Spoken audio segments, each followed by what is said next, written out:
বাজারে ২ ধরনের এলাস্টিক থাকে। আপনি কোনটা কিনছেন এবং কি কোমরের মাপ অনুযায়ী কতটুকু এলাস্টিকটা লম্বা নিতে হবে A to Z শেয়ার করব। তো দেখুন এখানে চওড়া হচ্ছে ১ ইঞ্চি পরিমাণ, এরপরে আরেকটা এলাস্টিক হচ্ছে এখানে ১.৫ ইঞ্চি পরিমাণ। তো আপনারাও কিন্তু এলাস্টিকটা মেপে নিবেন। যদি আপনাদের ১ ইঞ্চি চওড়া হয় সেটা কিন্তু আপনাদেরকে অবশ্যই কোমরের মাপ অনুযায়ী ২ ভাগের ১ ভাগ নিতে হবে। তো এখানে কিন্তু আমি ৪২ বডির জন্য কাটিং করব, তাহলে এখানে ২ ভাগের ১ ভাগ ২১ ইঞ্চি নিয়ে নিব। এরপর এক্সট্রা ১ ইঞ্চি কিংবা হাফ ইঞ্চি নিয়ে নিব। যে রাবারটা চওড়া ১ ইঞ্চি হয় সেটা একটু দুর্বল হয়, সেক্ষেত্রে আপনার ২ ভাগের ১ ভাগ নিবেন। আর যদি এখানে ১.৫ ইঞ্চি হয় সেটা কিন্তু অনেক শক্তিশালী হয়, সেক্ষেত্রে আপনারা কিন্তু ২ ভাগের ১ ভাগ নেওয়ার পরে ৩ থেকে ৪ ইঞ্চি প্লাস করে নেবেন, অর্থাৎ বেশি করে। তারপরে কিন্তু আপনাদেরকে এভাবে সুন্দর করে আপনারা কিন্তু দুভাঁজ করে তারপরে কিন্তু সেলাই দিয়ে নেবেন।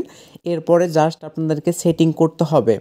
তো স্বাভাবিকভাবে যেভাবে আমরা সেটিং করে থাকি একইভাবে কিন্তু রাবারটা আমরা এখানে একটু কাপড়ের ভাঁজটা বেশি করে তারপরে কিন্তু আমাদেরকে সেলাই দিতে হবে। তো দেখুন কাপড়ের ভাঁজটা রেখে রেখে এভাবে টেনে টেনে কিন্তু আমাদেরকে ইলাস্টিকটা সেটিং করতে হবে।